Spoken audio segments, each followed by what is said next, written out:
wrap up kind of this focus on content creation, personal branding stuff this week, I wanted to walk through some of the reasons I didn't start posting on social and LinkedIn in particular consistently until last year. So the reasons why I wasn't doing it, and then the reality of getting over those barriers or challenges or fears or whatever you want to call them.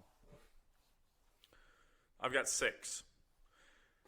So, number 1, I wanted to be authentic. This is messaging that's just plastered all over the internet, right? Like, be yourself, be authentic, do you, whatever. It's a good message, by the way. But I didn't want to, it didn't feel authentic for me to post every day. It felt kind of a little dirty almost, just like attention seeking. Everybody, hey, look at me, trying to, as if I'm trying to be smart. That didn't feel authentic. So I wasn't doing it because it felt weird. I didn't want to be one of those people. What kind of pushed me over the edge of that is just understanding the opportunity I was missing out on it. And that was real. So I started, and it wasn't authentic at first. I didn't fix that when I started. It didn't feel authentic. But as I committed to it, it soon became that way. It became a habit.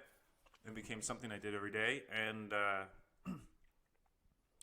it is very authentic now. And I feel like I'm at a point where I can do it, and I don't feel like I'm just trying to tout how amazing I am, which I'm not. In fact, I honestly feel like it's the opposite. I'm putting myself out there for people to judge and understand, whether I'm any good at all or not. If I've got bad ideas, people will probably call me out on them. So it's kind of the opposite. Reason number 2, I didn't feel like I had anything worthwhile to say. This still might be true. Just kidding. I think the point, though, is even let's pretend it is true. Who am I to judge whether or not it's actually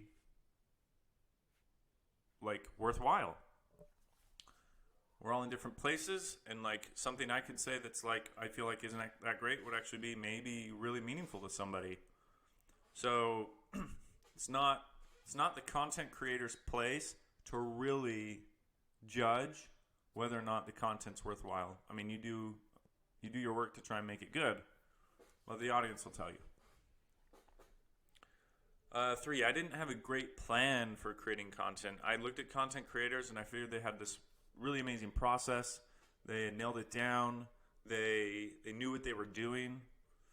And I felt like I had to come up with this plan to make sure I was successful.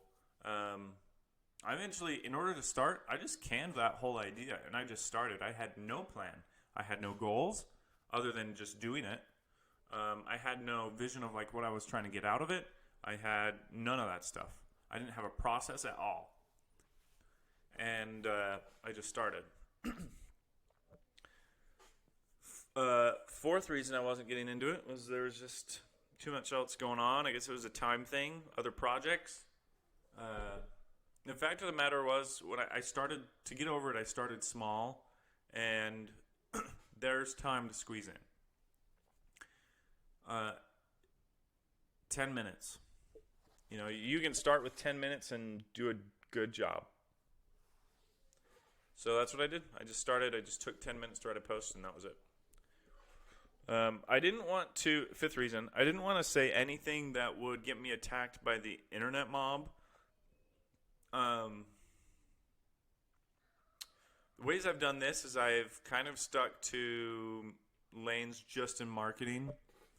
And, I don't touch political stuff. I mean, that's probably the biggest arena of fighting online, right?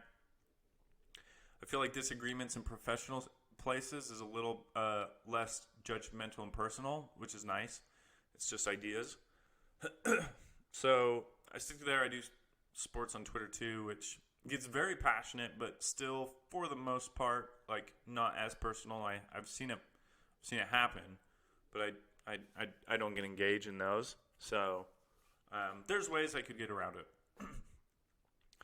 And reason number 6, I didn't want to be on social media so much. or too much. And you know what? The opposite has happened.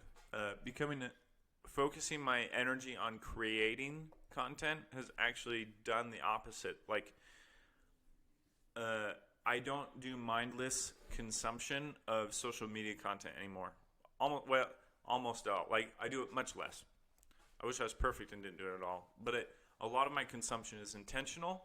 Most of my energy goes into creating. Creation includes engagement with other people. That's kind of the intentional part. So, like, finding people to interact with and messaging back and forth, comments, and that sort of thing. But I found that creating actually pulled me off of just the mindless scroll, which has been awesome. So that's been my reality of getting past the reasons that kept me from being active on LinkedIn. Hopefully they, one or two resonate with you. And, yep. See you next time.